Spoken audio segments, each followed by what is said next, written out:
Bonjour chers fidèles téléspectateurs, je sais que vous êtes nombreux devant vos écrans, vous suivez votre émission 100% Sport et cette émission sera présentée par moi-même, Alliance Alvin Mabanza, et nous vous souhaitons bon week-end. Et comme nous venons de le dire, nous commençons cette émission d'abord en remerciant notre DG Patrick Finn, et c'est grâce à lui que je suis devant vous. Et derrière les caméras, je vois les messieurs qui nous accompagnent et je vois les princes Motir et Titon cela et à la réalisation je vois Maman Jetrid au Azali Kosungabiso na réalisation il y a Lelo. Boy ba été na émission na 100% Lelo to ko la ming na discipline état sport to ko le moko e makam o ezoleka et na kati émission on peut to ko meka susu ko développer na o état ba actualité sportive. Kasi émission ngo eza en direct bande ko ming bo réagir na page na biso YouTube. Il suffit à Kokumara Espoir TV officiel, au s'abonner puis au tali intégralité à vidéo oyo news. Kasi lelo tokolobela mingi natina o etali Fkin. Fkin eza division 1 lukunga o etali na football. To simba ete tokolobela mingi surtout na club o etali CSKA du Congo.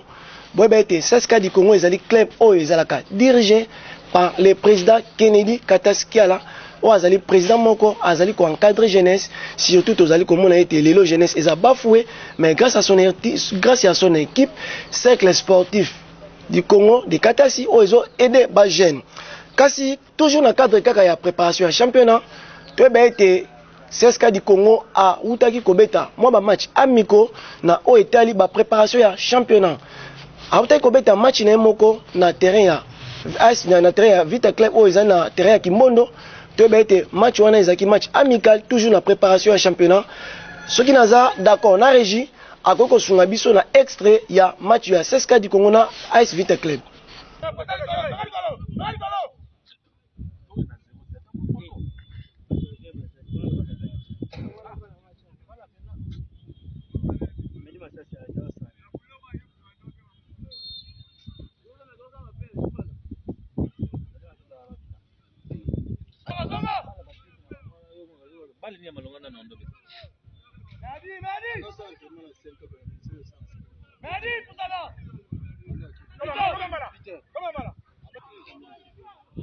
Papa, il y a déjà des équipes match comme na suka. Il y a déjà équipe match comme na suka balonga. Il y a déjà des équipes match comme na suka na suka de fisa. À côté ça, il y a des équipes. Je l'ai dit ma coach va finir boindé. Va match nyonso. Papa, côté ça.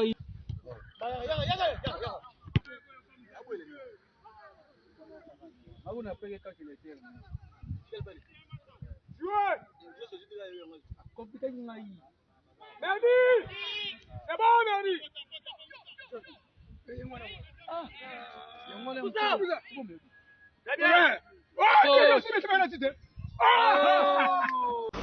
Ah, merci à la réalisation na ndenge osesi biso na bilingi toti komona.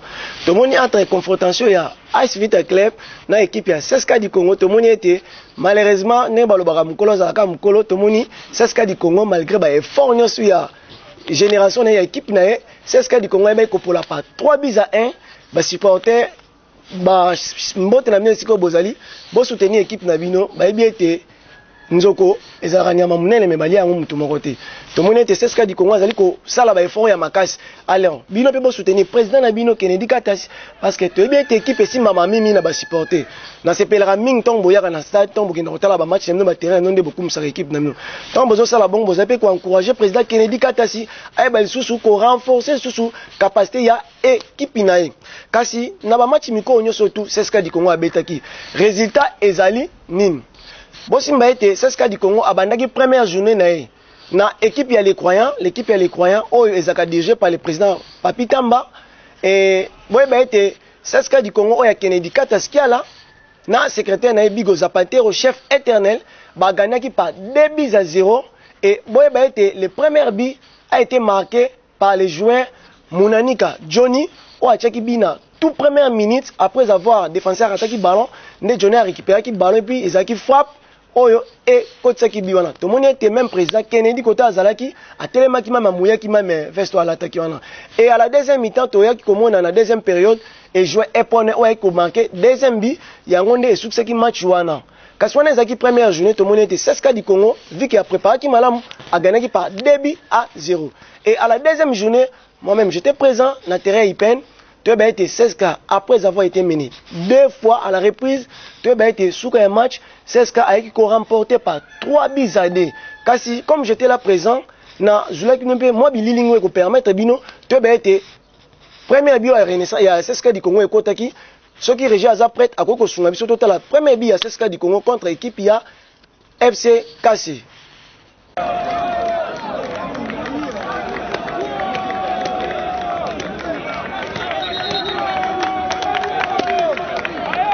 Yeah, Johnny.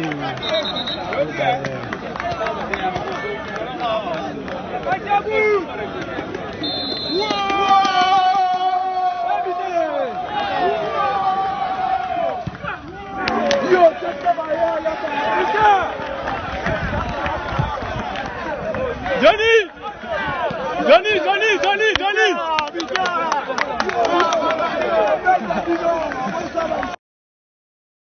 Ok, merci de la réalisation. Tout ce que moi, Bigo Ezaki marqué par Johnny Munanika, j'étais tellement ému. Tant Bigo Zapate au chef éternel, Zolandanga la Simazo Sangaki, Abimo Pandisango la Sangaki Mathieu Yofozala. Parce que tant que vous avez un espoir télévision, vous avez été belé devant télévision to landaka yo. Yango moni na bengza ki yo lelo ya ne fils ko filmer vidéo yo au talent. Et puis nazo promettre bino que cette année to beta titre. Comme président Kennedy Kataski la lobaki, batu nyons ba uzasima 16K du Congo ba uza jamais abandonné. Président émission no yango animateur no yo principal. Soutenir émission aussi fika yo benga numéro eza affiché na bande de l'écran oko toko yamba en direct. Ba e banso bozali ko na biso en direct. Toujours peut s'amener un bon week-end. Vous allez toujours évoluer. Vous allez na dossier 16K na Italie match ya lelo. Tu vas être tout week-end. 16K du Congo a kobetana équipe ya JKK lelo na terrain ya Mimosa. Pour na ba détail na Italie match est à partir à 13h30. Il y a déjà information comme nous sommes aussi en direct. Ceux qui ont résultat un match na na plateau parce que je suis en collaboration avec les SEC Bigo Zapate au chef éternel. À cause de ko pesa nga ba détail na Italie match ya lelo. Bien, évoluons. Nous allons aussi parler contenu ya ba match ya Ligue des Champions où ko betama. Comme nous venons de le dire, Espoir Télévision 100% sport eza émission et dakabino pour na ko sala ba découverte. Je sais que vous êtes nombreux, vous demandez tout à l'heure match mususu te coureza la kité. Yango lelo na grâce à émission 100% sport, bon yeba ko simba moi ba résultat na Italie ba match o betama ki. Boy ba été ba match betama ki jour ya mardi na mercredi. Tosi ba été équipe ya FC Barcelone a gagné équipe ya Shakhtar Donetsk par score ya 2-1 et na Italie Benfica y a betaki na équipe ya Real Sociedad et Real Sociedad a gagné Benfica à domicile par 1-0. Tosi ba été équipe ya Young Boys contre Manchester City. To ba été équipe ya Young Boys eux ils ont joué na biso congolais mais chaque Elia wa évoluer kakuna to mona ke tina binae super babi ataki bio ça la même actualité na toile bato nyosu bazali kolanda. To ba été malheureusement performance ya Meshak Elia Young Boys a ko pour la part les tenants du titre Manchester City par 3-1. Le mois là nous avons Antwerp pour la part 4-1 à domicile par les clubs portugais, les FC Porto, on a tout fait, tout flamme. Et quittant cela, nous avons aussi le Real de Madrid, on a gagné l'équipe à Braga à domicile par 2-1. Et nous avons aussi Feyenoord, il y a gagné l'équipe à Lazio par 3-1. Et enfin, nous avons Celtic, il y a Sala 2 partout face à l'équipe Atlético de Madrid. Et puis, Milan aussi a gagné Salzbourg par 2-0. Et quittons la Ligue des Champions. Et nous allons aussi parler de la Linafoot. Vous le savez très bien, Linafoot est un championnat national de football où était la Makana République démocratique du Congo. Qu'est-ce qui se passe au sein de l'AS Vita Club? Le 5 novembre, AS Vita Club a Kobeta match na derby na équipe ya FC Renaissance, OC Renaissance du Congo. En attendant, rappelez bien que AS Vita Club a traversé un moment difficile après avoir 7 matchs joués. AS Vita Club a perdu à Poli déjà 3 matchs. Avec Kopolana équipe ya Kouya, avec Kopolana équipe ya Imana aussi tu peux actualité et le ngolé ngofita avec Kopolana sous équipe ya Ma Nyema Nyozaka dirigé par le président Tango Fort. Et quittons cela, nous allons aussi vous informer compte tenu à match. Comme nous venons de le dire, na 100% sport, tu le trop na Italie football et lelo, comme ça week-end, nous allons avoir match où tu me un peu rappeler bino lelo et pour la bande au bozali kolanda biso en direct, ne zappez pas, il y a quelques actualités que nous allons vous donner aujourd'hui. En ce qui concerne les championnats, FC Barcelone va jouer aujourd'hui face à Real de Madrid. Vous le savez, Classico wana et Zalaka Ndongo. Il y a un entre les deux équipes. Se préparer, madame. FC Barcelone va recevoir l'équipe de Real Madrid aujourd'hui et le match va se jouer à 15h30. Et quittons cela, nous allons aussi parler d'abord quelques actualités sportives. Les actualités sportives que nous allons vous parler en ce qui concerne d'abord les ballons d'or. Je sais que vous êtes nombreux devant vos écrans, vous vous posez des questions. Qui sera élu et qui sera nommé les ballons d'or? Et nous vous donnons l'information. Déjà lundi, le 30 novembre, le sacré ballon d'or est déjà connu. Lionel Messi a vainqueur, il y a ballon d'or. Et nous vous rappelons pour le titre, Ezali, 8e fois, Lionel Messi a aussi remporté 8e ballon d'or. Azaki déjà informé par Football français qui est à Kozala couronné. Et en ce qui concerne les soulets d'or, Erling Haaland, après avoir saison incroyable, c'est lui qui sera couronné soulier d'or. Toujours dans le cadre sport, quelques matchs qui vont se jouer aujourd'hui déjà. Restez branchés déjà à partir de 14h30. Là, nous avons les Bundesliga. Nous avons Bayern Munich qui va jouer contre Darmstadt. L'équipe il y a Bayern Munich qui a gagné la Champions League à l'équipe à Darmstadt. Et le Borussia Mönchengladbach va jouer aujourd'hui face à Eden. Et le Stuttgart à Hoffenheim. Et quittant cela, nous avons aussi Werder de Brême qui va se jouer avec Union Berlin. Union Berlin a une équipe Oyo Azali Kobeta Ligue des Champions. Quittons la Bundesliga et nous allons aussi parler de la Ligue 1. Ligue 1 est un championnat où évolue par plusieurs joueurs congolais. Comme si vous allez à Marseille, vous allez voir Chancel Mbemba. Et il y a plusieurs internautes et il y a plusieurs joueurs congolais qui évoluent dans cet championnat. Et le Stade Reims va jouer aujourd'hui face à Lorient. Et nous avons aussi Lens qui va jouer face à la Nantes. Et quittons la Ligue 1, nous allons aussi prendre les premières ligues. Les premières ligues, ils ont compétition, ils ont appelé les plus prestigieux au monde.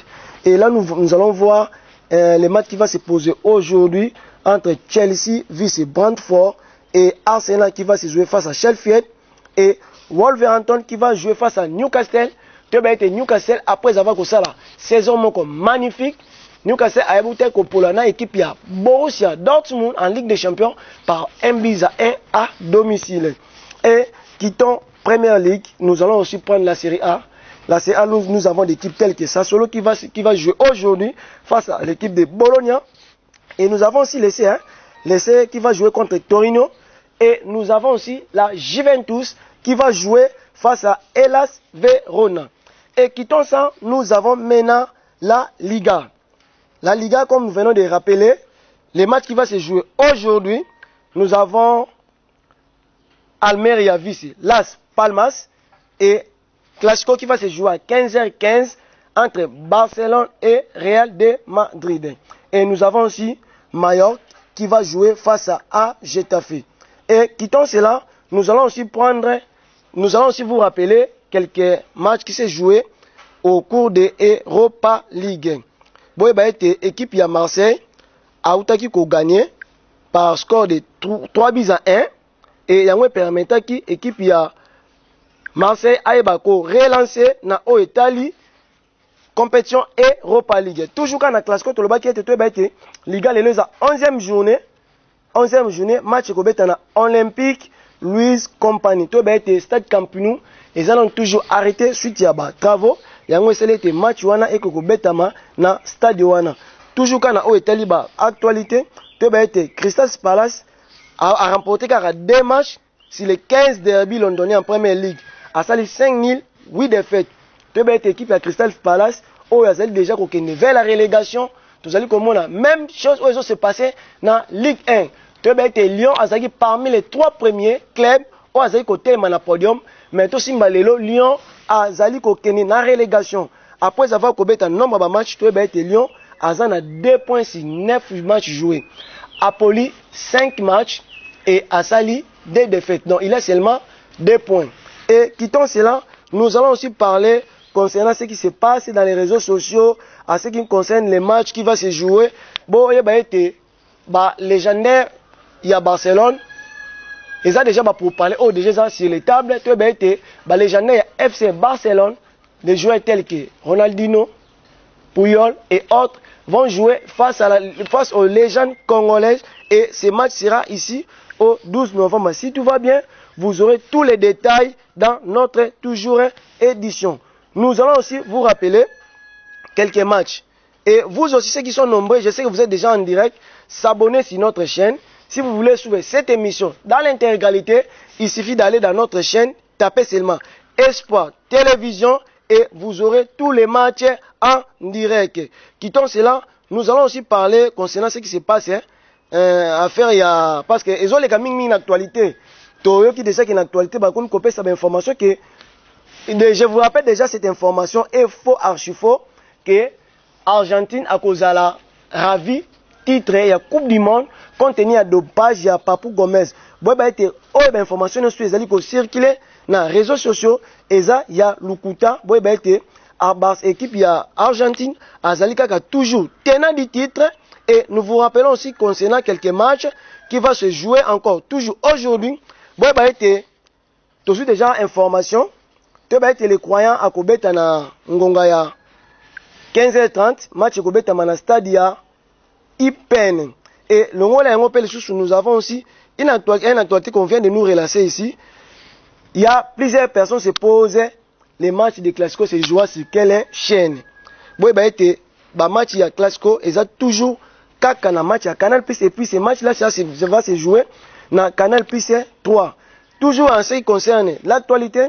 Tu as été joueur Cristiano Ronaldo, Aza joueur Eli, na mois ya octobre, na ya volu na Pro League na championnat ya Arabie Saoudite. Boye ba yango peli susu Lionel Messi après avoir causé la saison magique na équipe ya Inter Miami, boye ba été équipe ya Inter Miami, Aza toujours na 14e position et tenu ba équipe na bino. Tu as bien été na Hotel Football, nous avons plusieurs résultats. Il y a victoire, il y a défaite et il y a match nul. Tout le monde a nungu, tu as été asvite quelques azaki suspendu face à match nul contre il y a deuxième tu as été qui ministre François Kaboulou a ça qui interdiction a arrêté na bimsa comme ba qui équipe Union Oyo a cause la désordre dans stade de Marty et à cause la na sanction tout le monde était ba match tout ya vite club et sobetama à huis clos. Il y a un ligne kolobate que ba supporter boyeba ko abandonner ba équipe nabino. Vous êtes nombreux, mais nous allons lire seulement 3 messages aujourd'hui parce qu'aujourd'hui nous n'allons pas beaucoup parler. Mais bien, vous avez belé, botala kabiso, ba message de côté belé surtout dans la chaîne nabiso YouTube, mais tu as 3 messages quand il y a pas mal, message les bosso ezali. Saline de Alliance, ezali ngai ndeko Neville, nazolanda en direct sur votre chaîne Espoir Télévision, émission Oyo etala makamakasi, mais bobenda kapé ba supporter matu ndeko Neville architecte Olandi intervention na yo émission des messages ami baleza nani Saline de Alliance tolanda ko chaque jour Espoir Télévision ezali ngai ndeko munganga morai et en passant aussi na pesi bandeko nyonso mbote Espoir Télévision na équipe technique et na DG na bino olobaki DG Patrick pour na encadrement et message ya sukeza nani Sali Espoir Télévision Saline de Alliance ezali ngai ndeko Eden Landu nazali kolanda ona ndako na ndeko Joël to sepelaka na émission na mingi kitaka pe na ba terrain yo talaka ndenge ba championnat ngo ezali ko évoluer ndeko to kitaka déjà na terrain yango monek to te ko luzala na terrain ipen nena ngende ko za ba information na match au 16 ka abetaki na 16 ka match abetaki na équipe ya ASKC longola yango pe susu ndeko asuka o ya komeli biso na chaîne na biso YouTube Espoir Télévision ezan ndeko nani ezan ndeko ndeko Jetro Mukuna accompagné avec Jonathan Kambaja. Ndeko Alliance, félicitations à Moussala et puis félicitations à votre DG Patrick pour l'encadrement et pour cet bel espace. On te suit en direct. Nous te souhaitons va de l'avant. Merci Ndeko Kambaja, Ndeko Jetro, Ndeko Michel. Merci partout Bozali. Et nous vous rappelons aussi que nous sommes déjà arrivés à la fin de notre émission. Nous ne pouvons pas séparer avec vous comme ça. Nous allons d'abord vous donner quelques actualités. Et à ce qui concerne de l'actualité, les top des 30 meilleurs buteurs de la Ligue des champions de tous les temps. Il y a aussi Erling Haaland qui est entré. Il est maintenant devant. Nous avons Ferenc Puskas, Edison Cavani, Gerd Müller, Fernando Morientes, Antoine Griezmann, Arjen Robben, Samuel Eto'o. Et nous avons aussi Wayne Rooney peut à côté de l'histoire. Et nous avons aussi Kaka.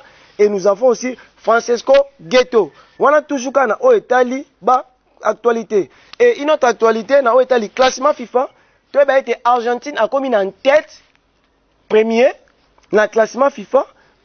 Argentine a commis premier dans le classement FIFA et suivi à France et Brésil. Toujours quand on est actualité, équipe il y a FC Barcelone avec nouvelle génération de joueurs comme Musiala, Balde, président de Bango Xavi, ça a déjà déplacement, déjà dans le terrain et puis bazali cause la équipe il y a Real de Madrid au Calata azali déjà ko atterri dans sous-sol il y a Camp Nou na province il y a Barcelone. Toujours quand dans cadre il y a information, été na Espoir Télévision, formation déjà et bandaki, voilà les informations c'est autrement. Tous autres personnes information et bandaki, ne connaissons tout peu besoin besoin, la formation, il y a journalisme, montage vidéo, prise de vie. Il suffit de rebenga kaka numéro est affiché wana na biete bande ko partout bozo na biso sur YouTube na pesi bino bambote ba Ronger ba Eden ba Michael longola ngo pe bande ko nyonso tout balanda émission na pesi bino bambote et puis na bande ko nyonso tout bozo soutenir émission président Kennedy Katasi mona na oyeyo tozali ko singa aide tozali ko singa soutenir émission oyo bande ko ming pe o bazana besoin ya ko porter implice dans émission na biso ya 100% sport de bien télévision c'est l'argent so bazana besoin ya soutenir émission il suffit ya ko benga ka numéro est affiché wana o koyamba biso en direct ndeko bazana besoin to lekela to lexa sport publicité na eloko nyonso to zana école to zana nous zana besoin to lobela to po zana besoin to lata yo na ndenge na lati boye to lobela actualité na yo il suffit kaka ya ko benga numéro est affiché wana ce qui peut landa ki biso te landa biso na chaîne biso YouTube émission ezali koleka en direct to zali pe ko rappeler bino boye ba été cérémonie à Ballon d'Or et ko banana ngonga ya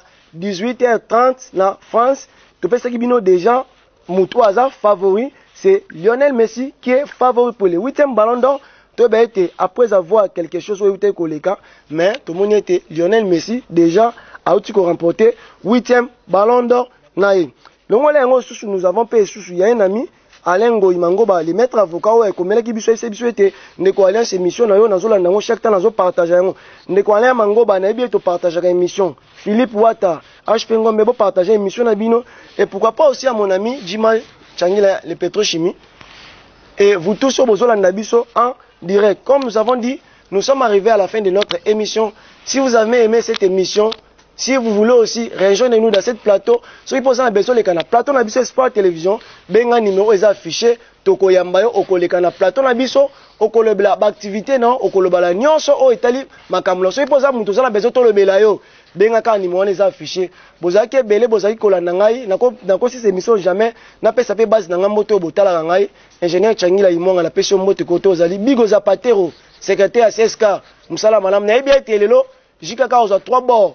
Na ka sangotine dans la plateau que Jika Kazo gane wana président Kennedy Kataskota va na bureau na le PCA président Kennedy Katasimbote na yango na bien te zola na émission en direct sur YouTube na bien te makambo ya président Kennedy à la prochaine dans l'ingis ko na mona na émission 100% sport na mona ne logo à CSK na si awa eza logo sponsor émission président Kennedy na opesa ba mbote koto za na ngina mona logo à CSK Kennedy awa na si émission oyoyo na bien to za parmi ba sponsor ya makasi et pourquoi pas aussi Nadia Pharma ou azali fondateur ya ba maison pharmaceutique nyonso za kaluka Nadia Pharma timba maleme la pesio mbote vous êtes nombreux et bon ça pêche na minote ba programme ezali ko continuer sur votre chaîne antenne télévision et remerciement à DG Patrick Feni et à l'équipe technique et nous avons travaillé ensemble comme je viens de le dire Prince Arti Bénédicte BM Mulumba la pesi binombote bye et ne zappez pas nous vous retrouvons à la prochaine numéro.